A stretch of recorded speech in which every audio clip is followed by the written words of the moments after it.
Vamos aproveitar aqui nosso tempo. Primeiro dizer assim, da alegria de tê-la aqui com a gente. Né? E todos os que vão participando. Eu estava aqui fazendo uma abertura, Marinoni, falando justamente do seu pequeno livro, né? Que, inclusive, o seu livro aqui, brilhante, Processo Constitucional e Democracia, que, aliás, ele veio tão rombudo que eu estava dizendo ao pessoal que você e a editora fizeram por bem, inclusive, dividi-lo em alguns volumes que podem ser adquiridos à parte, né? Pela extensão temática que você abordou. E aí, Marinoni, veja, eu voltei aqui dialogando e quis logo começar com você. Você honrosamente aceitou o convite, porque nós estamos vivendo, de fato, um tema que é bastante atual, não só no Brasil, mas no Ocidente como um todo. Há uma tensão na nossa democracia entre a jurisdição constitucional, na discussão, inclusive, sobre a legitimidade das suas decisões e também os poderes constituídos. E, a par disso, hoje, o próprio comércio da opinião pública, que ele passou a ser muito potencializado com as redes sociais. E as pessoas estão um pouco com dificuldade de compreender, tanto que hoje o tema é fake news, nunca se discutiu tanto sobre liberdade de expressão aqui nos Estados Unidos, na Europa. Enfim, então, a sua obra, a sua reflexão, ela vem num momento muito oportuno. E eu vou começar a nossa conversa, Marinoni, justamente falando sobre um dos aspectos que você logo aborda no início da sua obra, já nas páginas iniciais. Você faz uma reflexão sobre supremacia da Constituição e supremacia do Poder Judiciário ou da jurisdição constitucional. E por que eu começo logo com isso? E aí você vai falar à vontade. Recentemente, por exemplo, isso já ministro Celso de Mello, Rui Barbosa lá atrás já mencionava, ministro Celso de Mello, a partir dele, você até mostra, já fala sobre a última palavra da jurisdição constitucional. E recentemente, nessa crise que nós temos vivido, em particular no Brasil, política, com o Supremo também dela participando, o ex-ministro Carlos Aires Brito, ele publica um Twitter muito interessante, teve uma grande repercussão, que ele diz o seguinte, que não existe na Constituição um presidente supremo, não existe um Congresso Supremo, só existe um Supremo Tribunal Federal. Como a dizer que o Supremo estava acima dos demais poderes. Então eu começo sobre essa tensão, essa discussão entre supremacia constitucional, supremacia da jurisdição constitucional. Bem-vindo, Marinoni. Obrigado, Adriano. É um prazer muito grande estar aqui com você e com todos que estão aqui presentes. Quero cumprimentá-lo pela sua página no Instagram, pelo seu canal e por tudo que você vem fazendo para divulgar e desenvolver o direito entre nós, mediante diálogos constantes e posições sempre muito bem fundamentadas e pensadas a respeito de todas as questões que envolvem especialmente o direito público e o direito constitucional e o direito eleitoral, especialmente, que é algo da sua predileção. Mas, de fato, como você disse, nós estamos num momento particular aqui no Brasil e em todos os locais, na verdade, em vários locais do mundo, justamente por quê? Porque há uma tensão sobre questões que dizem respeito ao modo de ser da vida das pessoas, sobre questões basicamente morais, portanto, sobre questões que não são propriamente jurídicas. E aí surge o problema. Como se decidir questões que reclamam, de certa forma, a presença do judiciário, mas que, na realidade, contém, em essência, uma questão moral que é de todos, que diz respeito a todos. Bem, eu imagino que o grande problema, que não é, que muitas vezes é deixado de lado, quando você olha para o nosso tema, para o tema que agora interessa, é o de que as constituições passaram necessariamente a trabalhar com cláusulas constitucionais abertas e com direitos fundamentais. Isso até porque, se não fosse assim, seria praticamente impossível ao intérprete, e especialmente ao Poder Judiciário, trazer a Constituição para os direitos dos nossos dias, ou seja, atualizar a Constituição ou desenvolver, ou melhor, desenvolver a Constituição a partir das novas necessidades sociais. Entretanto, como está por detrás dessa necessidade de desenvolver a Constituição, ou seja, como está presente quando você pensa em cláusulas indeterminadas e quando o judiciário raciocina, ou o intérprete raciocina a partir da zona de penumbra dos direitos fundamentais, há quase sempre, como questão constitucional posta à discussão, uma questão que, como eu disse, respeita ao interesse das pessoas. É uma questão, antes de tudo, que diz respeito ao modo como as pessoas se comportam e, portanto, é uma questão que, na perspectiva do pluralismo democrático, pode abrir oportunidade para, e quase sempre abre, para perspectivas diversas acerca da questão. Ou seja, a questão é naturalmente passível de debate entre todos os grupos da sociedade que se situam em posições religiosas, morais, ou, enfim, posições que são distintas. E não tem por que, obviamente, ser iguais. Elas são necessariamente distintas diante de uma sociedade democrática. Bom, se é assim, como se interpretar a partir de um dispositivo que nada diz sobre uma questão que deve ser resolvida, quando está em jogo, na realidade, perspectivas morais distintas e legítimas de se olhar para uma mesma questão? Como discutir isso? Ora, quando, na verdade, se percebe que a interpretação constitucional requer a consideração dos chamados fatos constitucionais, quando se percebe que é imprescindível se discutir os fatos constitucionais e, sobretudo, entre aspas, os fatos morais, para que se possa chegar a um consenso a respeito de uma questão constitucional, se percebe clara e nitidamente que se está falando de uma interpretação que exige a participação dos vários grupos sociais na discussão. Tanto é assim que Konrad Hess, Friedrich Miller, aqueles que no direito alemão reclamam a interpretação concretizadora, ou seja, a interpretação que é capaz de fazer valer a Constituição diante das necessidades sociais, obviamente, por não poderem deixar de lado, especialmente os fatos morais, exigem que, para que se legitime a decisão da Corte, pautada na zona de penumbra dos direitos fundamentais, estejam lá na Corte os amici curiae e, portanto, os representantes dos grupos. Todos os representantes, para que todos eles possam dialogar, permitindo a formação da melhor decisão possível à Corte.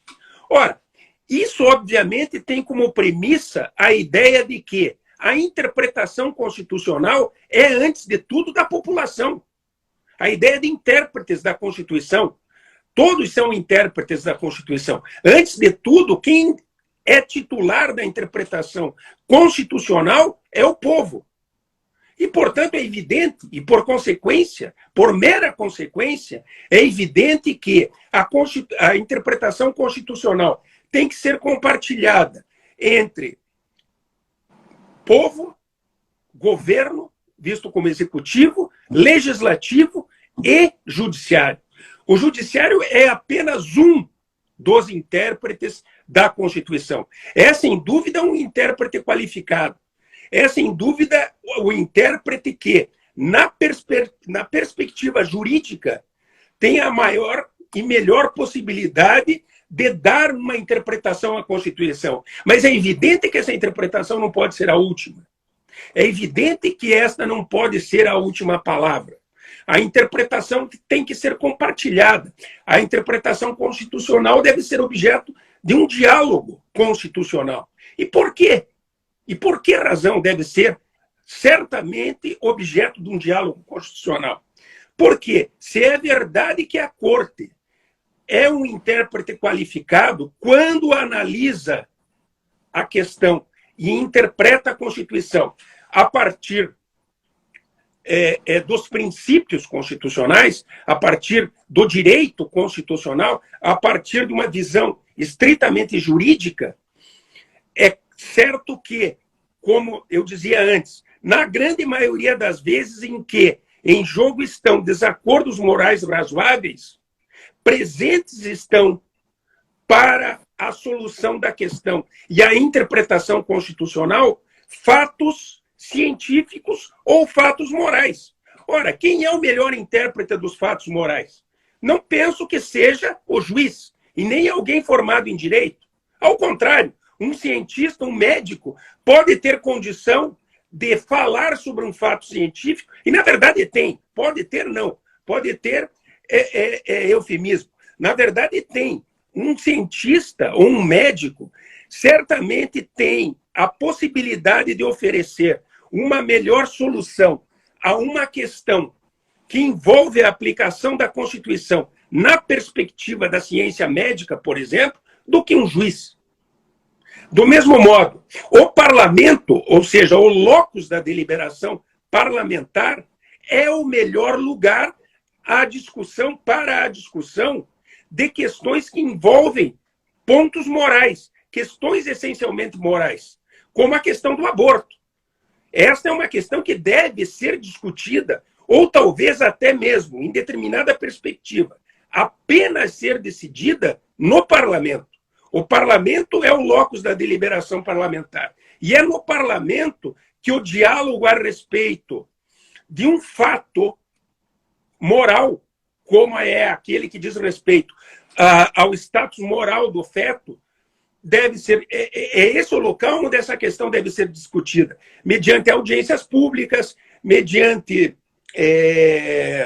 a participação dos vários grupos pró-vida ou pró-aborto, e mediante, sobretudo, uma devida justificativa a partir da percepção dos fatos morais e das posições morais dos vários grupos por parte do parlamento. Eu acho que isso é fundamental. Uma observação. Inclusive, esse tema foi discutido agora na Suprema Corte Americana, que vai justamente ao encontro do que você está colocando aqui. Quer dizer, e há uma tensão, aliás, que você discute no livro, de um originalismo, digamos assim, no sentido do Scalia, e uma visão de que os progressistas, isso começa muito na Corte Americana, que os progressistas passam a utilizar, digamos assim, essas cláusulas indeterminadas sobre as quais você falou no texto constitucional e trazem para uma atualidade, digamos assim, consoante a sua própria ideologia. Aí deixa eu pegar esse tema da Suprema Corte Americana, dentro da discussão que você está travando. Você percebe que houve uma reação, por exemplo, dos progressistas, ou seja, uma tensão muito grande também política entre aquilo que progressistas pensavam e que estavam lá atrás em Roe versus no caso de Roe, quer dizer, ele vem de trás, uma discussão, uma evolução, e há uma mudança agora constitucional, mas que não é legitimando o aborto. É nesse sentido que você diz, é passando para os estados que autonomamente possa o parlamento discutir. Como é que você vê essa tensão hoje também no direito americano? E depois a gente volta um pouco para cá. Verdade, é verdade. Essa é uma discussão que simboliza bem aquilo que eu estava dizendo. Na verdade, a meu ver, a decisão tomada em 74 em Roe versus Wade é uma decisão completamente equivocada. E não porque ela tenha decidido a favor do direito à privacidade das mulheres em detrimento do direito à vida. Eu não estou fazendo esse tipo de cogitação. É uma decisão equivocada porque é uma decisão que claramente interrompeu o processo democrático e o diálogo popular e parlamentar a respeito da legitimidade ou não do aborto. Ou seja, essa questão deveria ter sido entregue nas mãos do povo para discussão e nas mãos dos vários parlamentos estaduais, e não retirada dos parlamentos estaduais sob um falso argumento de que a corte estaria em melhores condições de decidir a questão do que os parlamentos estaduais. Isso não é verdade, isso é uma mentira. Isso não é verdade porque a corte simplesmente não pode decidir a respeito de uma questão essencialmente moral. Constitucionalistas como Jorge Reis Novaes, por exemplo, que fala nos trunfos dos direitos fundamentais, são contra a deliberação judicial a respeito da questão do aborto. Eu estou dando um exemplo para demonstrar que, mesmo aqueles favoráveis a um exercício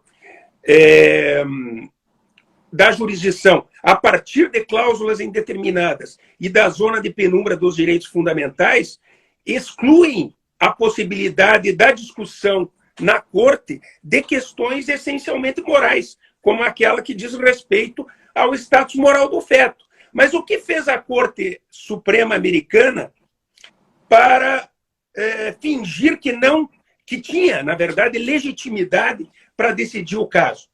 Ora, simplesmente ela se negou a tratar do fato essencial que envolvia a questão do aborto, que é aquele que diz respeito à vida do feto. Ela poderia ter abordado a questão da vida do feto na perspectiva científica ou na perspectiva moral, se abrisse oportunidade para os vários amit dialogarem a respeito da questão numa perspectiva moral. Mas não fez isso. Ela quis decidir apenas na perspectiva do direito à privacidade. Como se, de antemão, fosse possível dizer que o direito à privacidade da mulher anula o direito à vida, ou que impede a discussão sobre o direito à vida ou sobre o status moral do feto. David Feigman é um jurista estadunidense que trabalha com direito constitucional e também trabalha com prova, também trabalha com fatos. Ele tem um livro chamado Constitutional Fictions.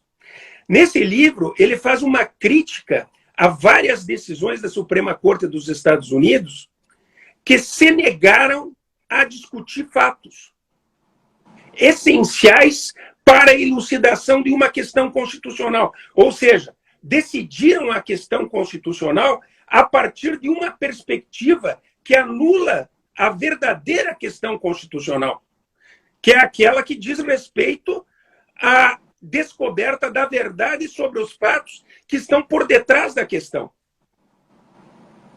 Isso aí é interessante. Muito interessante. E aí, agora veja, essa busca da verdade. Mas você, quando fala, por exemplo, sobre a questão dos direitos fundamentais e as discussões, como na Corte Americana, você tem a discussão sobre armas, sobre aborto, que a discussão sobre armas também, a aplicação da emenda, segunda emenda, está na ordem do dia. Mas voltemos aqui então um pouco para o Brasil. Quando você, no seu livro, trata da supremacia do Poder Judiciário sobre a Constituição, a tese, não que você a defenda. Então você pensa 4 pontos, digamos assim. a supremacia do judiciário. O judiciário como o local adequado de discussão, o único local de discussão, do senso constitucional, com base em Dworkin, na busca da única resposta correta, que bate com a última palavra, digamos assim. O terceiro ponto, o monopólio da interpretação constitucional, que você, inclusive, aqui já combateu, e a criação de direitos e deveres, aí eu digo eu, ab ovo, a partir de princípios. Nas cláusulas pétreas de máxima garantia, por exemplo, como a presunção de inocência, como a irretroatividade de lei sancionatória, como a impossibilidade de criação de crime que não seja por lei formalmente posta, como você, dentro do seu estudo constitucional, vê, por exemplo, e como a Suprema Corte se situa, quando se criam tipos penais por aplicação de princípios e raciocínio analógico. Foi o caso da transposição do racismo para a homofobia como crime. Como é que você enquadra isso hoje, essas discussões nossas da Suprema Corte, ela se colocando como suprema mesmo em relação à própria Constituição e hipotizando até tipos penais? Como é que a gente enquadra isso, Marinoni, dentro do debate constitucional brasileiro?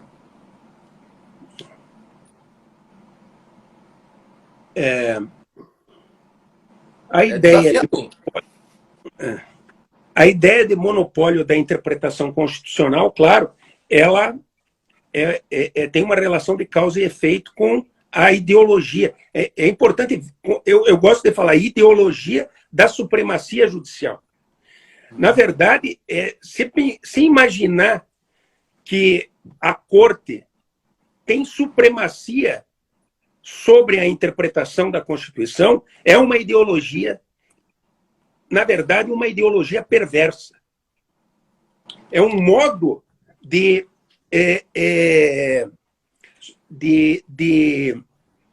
conferir à Corte a última palavra sobre a interpretação constitucional e, na verdade, a única. Né? Quando eu falo em supremacia judicial, quando eu construo a ideia de supremacia judicial, partindo da premissa de que a Corte é o melhor lugar, ou, tomando as palavras de Dworkin, né, é o melhor lugar para a deliberação a respeito de questões constitucionais, porque lá estão presentes pessoas mais bem preparadas para decidir, eu crio, na verdade, uma suposição de que existe apenas um lugar adequado para a interpretação constitucional e que, portanto, a Corte Suprema dos Estados Unidos é aquela que tem a última palavra sobre a interpretação constitucional ou o monopólio da Constituição. Isso, nos Estados Unidos, em virtude das dificuldades inerentes à emenda constitucional, é plausível porque o parlamento não tem como interferir nessas questões e, muitas vezes, com uma decisão da Corte, a população fica de mãos atadas. Embora fique de mãos atadas, entre aspas, porque lá, obviamente, por conta da dificuldade de se permitir ao parlamento discutir a questão constitucional, mediante uma devida reação à interpretação constitucional da Corte, não é? É muito difícil, ele não tem como, mediante o processo ordinário, editar uma lei capaz de se contrapor a um precedente constitucional. Se admite com muita naturalidade o backlash, ou seja, o protesto, a rejeição por parte da população da interpretação constitucional. Eu fico muito assustado quando eu vejo no Brasil olhares maldosos contra aqueles que protestam contra uma decisão do Supremo Tribunal Federal. Isso na verdade, um contrassenso para quem pensa em democracia, em interpretação, em direito constitucional. Não há direito constitucional que negue à população a oportunidade que possa negar à população a oportunidade de se contrapor as decisões da Corte a respeito da interpretação da Constituição. Ao contrário, qualquer teoria democrática, razoável e qualquer teoria do direito constitucional admissível tem que, na realidade, estimular a população a se contrapor, vista essa contraposição como diálogo com a interpretação constitucional da Corte. É evidente que não se está falando aqui em protesto no sentido de ações violentas, obviamente não, Claro. nem em ações desrazoáveis. Está se falando em protesto como contestação legítima de uma posição a respeito da interpretação constitucional. Assim como qualquer um pode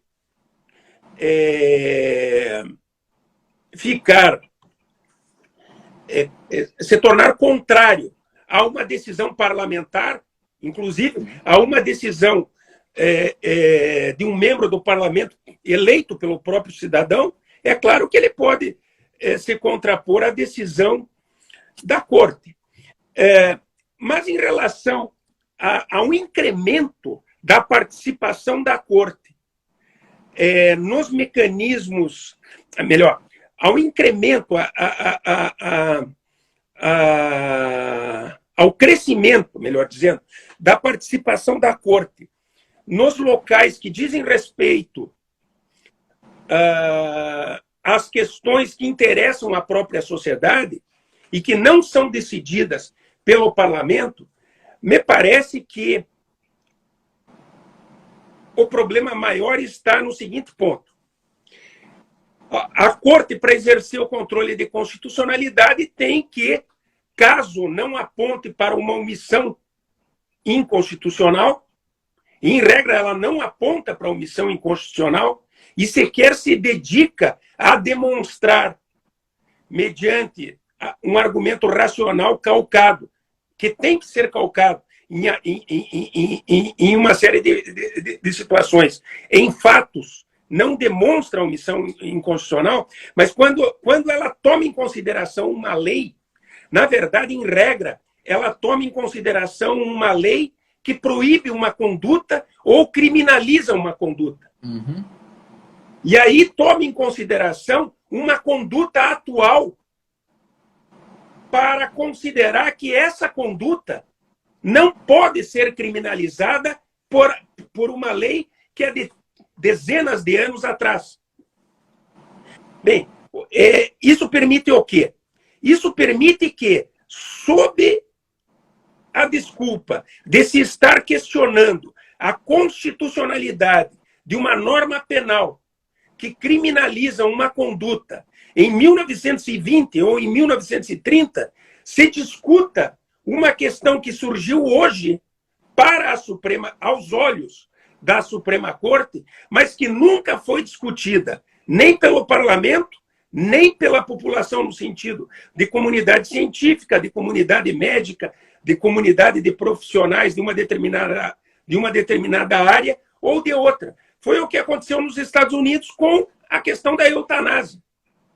A questão da eutanásia foi levada à Corte Constitucional, à Suprema Corte dos Estados Unidos, mediante a alegação da inconstitucionalidade de uma lei da primeira década do século XX, do estado de Nova York. Então se disse que uma lei que proibia, que criminalizava o suicídio assistido, com uma intenção completamente diferente daquela que estaria por detrás da proibição da prática da eutanásia, seria inconstitucional.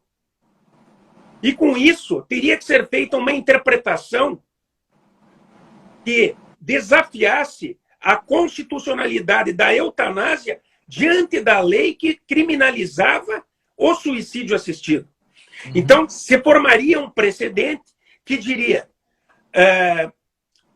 como a lei, ao criminalizar o suicídio assistido, impede a prática da eutanásia, a eutanásia está legitimada, é um precedente e tem aplicação em todos os estados dos Estados Unidos. Bom, é Mas como claro que excludente, né? Como uma excludente de ilicitude, não como criando uma ilicitude, não como criando um tipo penal por via jurisprudencial, né? na verdade, como uma excludente Uma de excludente. ilicitude. E mesmo assim, e o que aconteceu quando a questão foi à corte? Por 9-0, como se decidiu esse caso na Suprema Corte dos Estados Unidos? 5 justices, 5 juízes, afirmaram que todos eles estavam cientes de que a única forma de se pensar sobre a possibilidade de um direito de morrer, de um direito à eutanásia, se daria a partir do devido processo legal. E tentaram, mais uma vez, retirar do devido processo legal e do direito à privacidade, então, que derivaria do devido processo legal, um direito de liberdade que legitimaria a eutanásia. Assim como eles fizeram quando, a partir do devido processo legal e do direito à privacidade, legitimaram o aborto, em 1974. Mas, nesse caso, 5 ministros disseram, não, peraí, nós temos que ter cautela com o devido processo legal. Nós não podemos, nós não vemos aqui, nós 5, como extrair do devido processo legal um direito à eutanásia. Os 4 outros, que eram entre aspas, se poderia dizer, de um grupo mais liberal, concluíram. Nós, nesse momento, vamos votar com os 5. Portanto, não vamos elaborar uma decisão dissidente. Vamos elaborar uma decisão que concorre para a constitucionalidade das leis. Por quê? Porque nós sabemos que, nesse momento, deixar o direito à vida desamparado por uma sanção criminal, por uma criminalização da eutanásia, seria muito imprudente. Poderia gerar uma série de desvantagens e até mesmo de violação, propriamente, ao direito à vida, como ocorreu na Holanda. Nesse momento, um dos amici curiae informa, no momento desse julgamento, um dos amici curiae teria informado aos justices o que teria ocorrido na Holanda com a aprovação da eutanásia. Os amici, então, relatando aquilo que se passara na Holanda, os fatos que se passaram na Holanda, passam a demonstrar que lá surgiu uma indústria da eutanásia e uma série de eutanásias involuntárias. Esses 4 juízes, portanto, ainda que de um grupo liberal, consentem com os outros 5 e, portanto, afirmam também a constitucionalidade da lei de Nova York para manter a lei em vigor, mas acrescentam: nós estamos mantendo a lei em vigor porque entendemos que, neste momento, não seria prudente firmar um precedente que vai congelar, que vai bloquear, melhor dizendo, a possibilidade do desenvolvimento do processo democrático e da discussão popular nos vários estados do país. Nós preferimos esperar o amadurecimento do diálogo popular e do diálogo científico e também do diálogo no parlamento e até mesmo nas cortes inferiores, para mais tarde, se for o caso, voltarmos a decidir sobre a questão da eutanásia sem ter a necessidade de fazer o overruling de um precedente que seria firmado de forma prematura. Eles reconheceram que ele seria firmado de forma prematura. Aliás, é interessante dizer agora, eu lembro, que a própria Justice Ginsburg, sabidamente uma liberal e uma grande defensora dos direitos da mulher, e, portanto, teria que ser uma defensora da ideia do aborto a partir do direito à privacidade da mulher, num encontro em 2014, na Yale Law University, onde se discutia sobre os 20 anos, não, os 20 não, os 50, não, 30, os 40 anos de Roe versus Wade, ela diz, lamentavelmente eu tenho que reconhecer que a Corte se equivocou e que toda a disputa social e a disputa moral e as tensões sociais que hoje nós vemos, inclusive na frente da Suprema Corte, não estariam lá presentes se a Corte tivesse se contido e deixado fluir o processo democrático e a deliberação parlamentar. Ou seja, ela reconhece, passados 40 anos de Roe, que houve um equívoco em cessar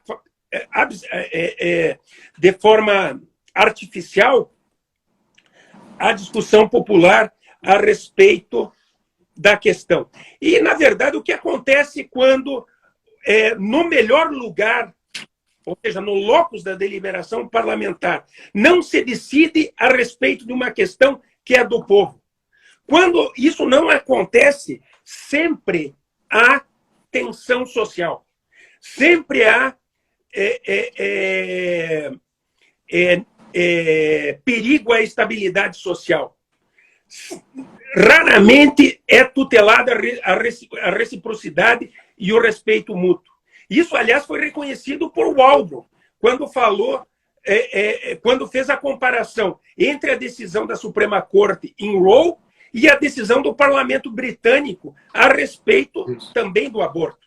Disse ele, embora os grupos pró-vida também não tenham, obviamente, ficado satisfeitos com a decisão do Parlamento Britânico, ao menos elas se viram lá representadas nas amplas discussões e nas várias deliberações em audiência que foram realizadas no lugar da deliberação do povo.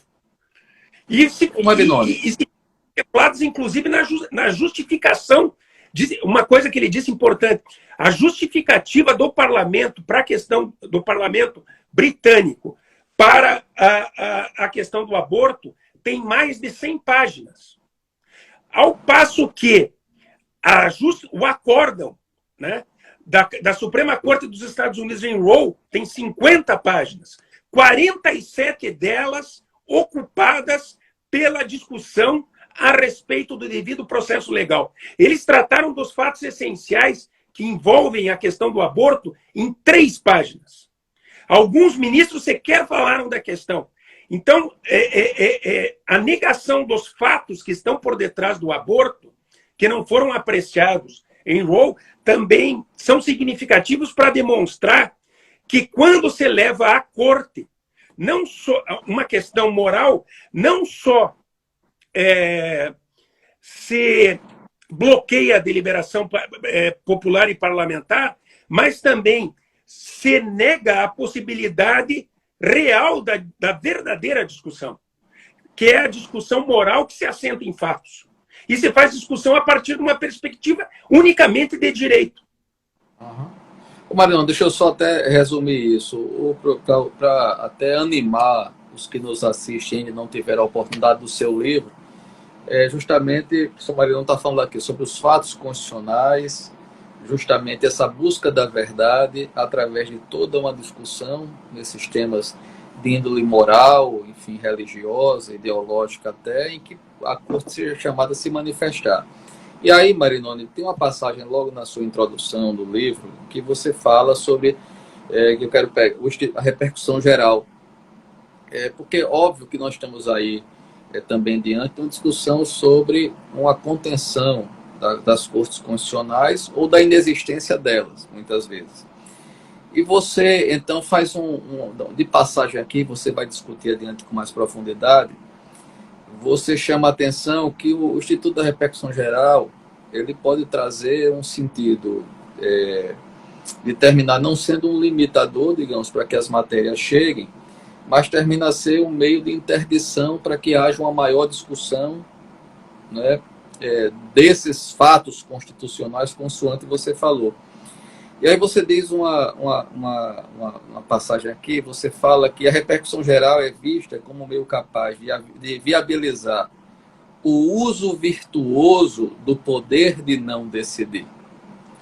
Ou melhor, do poder de não decidir para oportunizar a maior discussão popular e a devida decisão legislativa, que obviamente fica exposta à impugnação perante o judiciário. Quer dizer, que não, essa seria uma visão virtuosa da repercussão geral. Mas a nossa experiência constitucional tem sido um pouco diversa, porque a repercussão geral termina sendo o meio pelo qual se criam normas vinculantes, gerais e abstratas para toda a sociedade. Em questões como essas, essa é uma razão, como você expõe, então, de uma maior tensão entre democracia e jurisdição constitucional. É verdade. Se de fato a repercussão geral se destina prioritariamente a abrir oportunidade à Corte firmar precedentes que orientem a vida em sociedade, é imprescindível que a Corte, sabedora do poder, do grande poder que tem em mãos, que é um poder de criar norma, é um poder de criar normas vinculantes que orientam a vida em sociedade, obrigam os juízes e a administração pública. Tenha consciência de que não deve avançar e decidir a respeito de questões que ainda estão entregues à discussão popular e ainda não foram objeto de deliberação parlamentar. Em outras palavras, não é porque, por exemplo, a Corte tem em mãos uma alegação de inconstitucionalidade que lhe permite ver uma questão constitucional que ela pode decidir. Se essa questão constitucional ainda requer diálogo popular e ainda requer uma decisão parlamentar e um maior aprofundamento até mesmo da discussão parlamentar para uma frutuosa decisão parlamentar, ela deve se omitir. Em outras palavras, ela deve não decidir. Então, nesse sentido, ela usa de modo virtuoso um poder que ela também tem, que é o poder de não decidir. A Corte não tem apenas poder de decidir pela constitucionalidade ou pela inconstitucionalidade, como se imagina a princípio. Eu entendo que a Corte tem poder de decidir pela constitucionalidade e pela inconstitucionalidade e poder de não decidir. A repercussão geral lhe dá poder de não decidir. Tanto é que a Corte não tem que decidir todo e qualquer recurso extraordinário. Diria-se, não, mas ela tem que decidir o recurso extraordinário que envolve uma questão com repercussão geral. Sim, mas uma questão não tem repercussão geral quando ainda ela é objeto de deliberação popular e parlamentar, quando ela ainda exige a decisão parlamentar. Porque não pensar assim é negar os valores da teoria democrática. E é, sobretudo, negar os valores em que se assenta as próprias relações sociais. A reciprocidade e o respeito mútuo, muitas vezes, não convivem com uma decisão prematura da Corte a respeito de uma questão moral.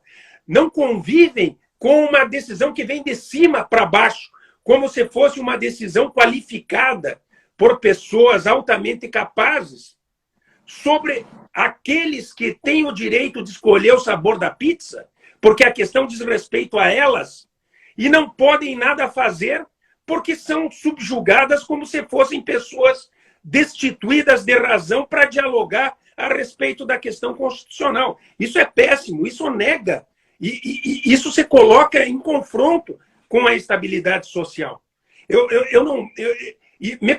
Como diz Cass Sunstein, e isso, na verdade, está por detrás da melhor teoria do direito constitucional. O respeito mútuo e a reciprocidade. E, portanto, decidir de forma maximalista quando for necessário. Mas também decidir de modo minimalista quando não é prudente decidir, quando não é necessário decidir. a ideia de Cass Sunstein a respeito dos acordos teóricos incompletos e a respeito da não decisão, decidindo,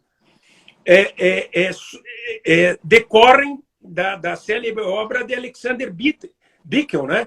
The Least Dangerous Branch.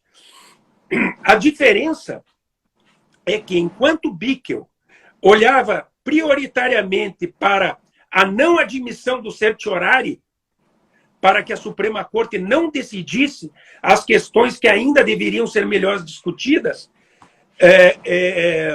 Sunstein afirma que a Corte pode decidir, mas pode decidir de modo parcial, digamos assim, decidindo, sobretudo, com base nos pontos que geram menor sacrifício possível da deliberação popular. Então, por exemplo, se a Corte pode decidir com base no critério da proporcionalidade sobre a constitucionalidade da criminalização do uso da maconha, por que ela vai discutir a partir do direito à privacidade para afirmar um direito de liberdade de usar toda e qualquer droga? Ela não tem razão para fazer isso. Uma corte consciente do seu poder não deve fazer isso, exatamente porque ela tem que não só deixar aberto o espaço da deliberação popular, como também não deve sacrificar a estabilidade social desnecessariamente. Quando basta decidir, com base no critério da proporcionalidade, pela inconstitucionalidade da criminalização do uso de pequena quantia de maconha, obviamente não é preciso se afirmar que, para se decidir pela inconstitucionalidade, para se liberar o pequeno usuário de maconha, há que se afirmar, a partir do artigo 12 da Constituição, portanto, a partir do direito à privacidade, que todos têm o direito de liberdade de usar toda e qualquer droga, porque isso diz respeito à autonomia da pessoa. Ou seja, se ela quiser se matar, ela se mata. É o direito de liberdade. E, portanto, ela pode usar qualquer droga, ainda que essa droga lhe prejudique. Essa é mais ou menos a lógica daqueles que admitem a eutanásia, etc, etc. Isso. Ou seja, é um direito de liberdade que se sobrepõe ao direito à vida. Mas por que fazer esse tipo de questionamento quando isso não é necessário? Aí entra a ideia do Sunstein. Quando não é necessário decidir, sobretudo, aprofundando a discussão sobre os direitos fundamentais, quando não é necessário um acordo teórico completo a respeito dos direitos fundamentais, bastando se demonstrar a desproporcionalidade, por exemplo, no caso, a desproporcionalidade do encarceramento daquele que é pego com uma pequena quantidade de maconha, resolve-se o problema dessa forma. Eu não estou nem dizendo que eu sou favorável a essa decisão, mas eu estou demonstrando a possibilidade da Corte decidir de forma diferenciada diante de um mesmo caso concreto, se contendo, ou, em outras palavras, deixando de decidir de forma aprofundada a respeito de um direito fundamental. Ô Marinoni, deixa eu pegar aqui uma deixa do professor Alexandre Medeiros, que ele faz uma pergunta: como conciliar o poder de não decidir com a inafastabilidade da jurisdição? Aqui tem uma particularidade diferente da Corte Constitucional Americana, quer dizer, que essa discussão do não decidir com essa figura da repercussão geral que foi criada. Então, esses casos concretos que chegariam por via de recurso extraordinário anteriormente poderiam ser discutidos em matéria constitucional naqueles casos, hoje com a repercussão geral, junta-se tudo e discute. E aí vem essa provocação do professor Alexandre Medeiros. Como conciliar essa tensão aí? Bom, é muito fácil. Do ponto de vista unicamente processual, o direito de acesso à justiça, o direito à jurisdição, se satisfaz com a decisão do juiz de primeiro grau e do tribunal. As Cortes Supremas não se destinam a decidir os casos concretos. As Cortes Supremas tomam os casos concretos para desenvolver o direito federal infraconstitucional, o STJ, e desenvolver o direito constitucional, o STF. A função do STF não é resolver casos concretos. Se não é resolver casos concretos, como demonstra a própria repercussão geral, que ele dá a oportunidade de não decidir, não há como se imaginar que uma não decisão do Supremo Tribunal Federal acerca de uma determinada... Seja um não líquido, quer dizer, não vou decidir. Já está decidido, tem as instâncias próprias. Isso, fere a proibição do não líquido. Eu acho que não se pode pensar...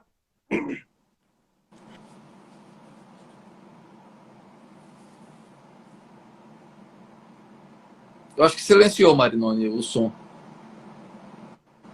Agora. Eu acho que houve uma interrupção ali. Agora está ok.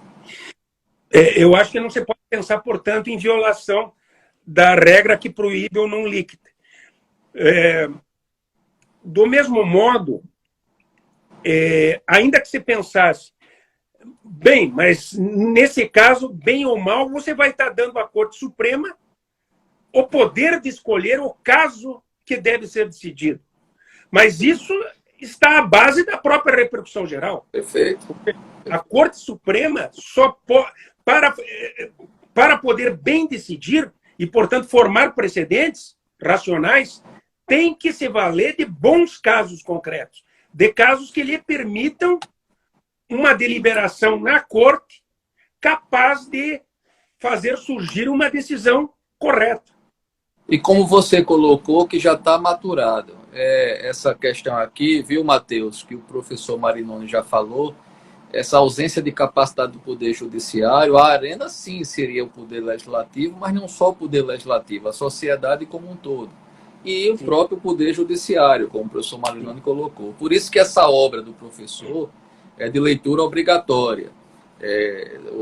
E aí, Marinoni, deixa eu lhe dar os parabéns pela qualidade da obra, de uma densa pesquisa que você fez, um texto riquíssimo, uma bibliografia riquíssima. Eu fiquei muito impressionado, não em função da vasta obra que você tem, mas eu digo porque você foi muito além do direito processual, você foi na ciência política, você foi a fundo no direito constitucional, de modo que... E eu já estou dizendo isso, Mariano, porque a gente vai ter que partir para o encerramento por causa do tempo aqui do Instagram, tá?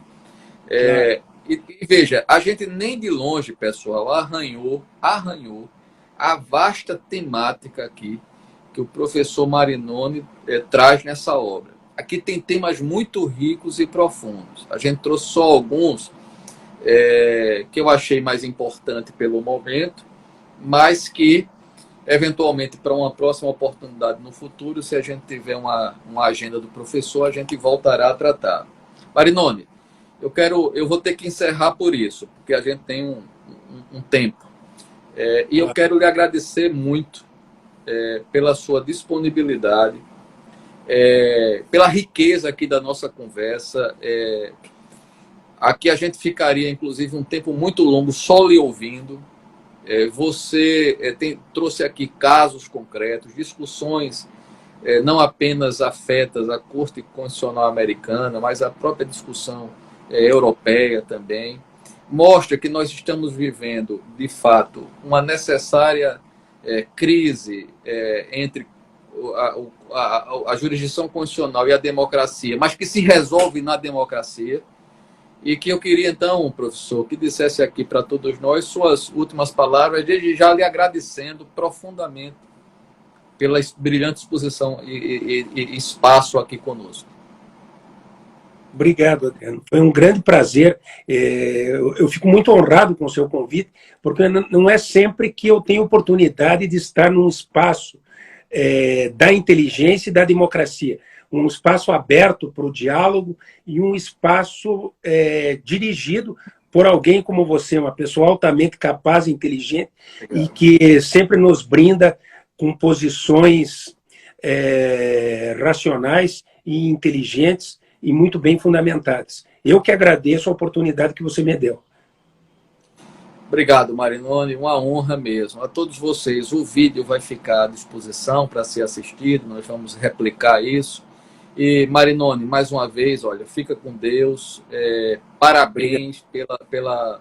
E deixa até encerrar dizendo isso. Eu sou seu leitor, primeiro da área processual.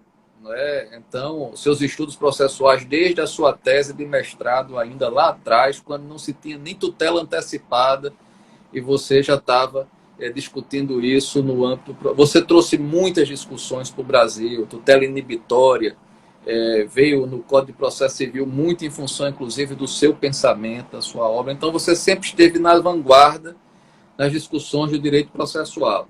E agora está nas discussões de direito constitucional, com a riqueza, já com a obra anterior, com Mitidiero, falando sobre o processo constitucional. Mas essa obra, eu devo dizer, Marinoni, mostra o nível de profundidade intelectual, de maturidade a que você chegou, intelectual. E, portanto, é de leitura obrigatória para todos nós que queremos estar em dia nas discussões sérias sobre o direito constitucional e o direito público brasileiro. Com isso, eu me despeço. Um grande abraço, Marinoni. Boa noite, um grande abraço a todos. Abraço a todos. Tchau, tchau.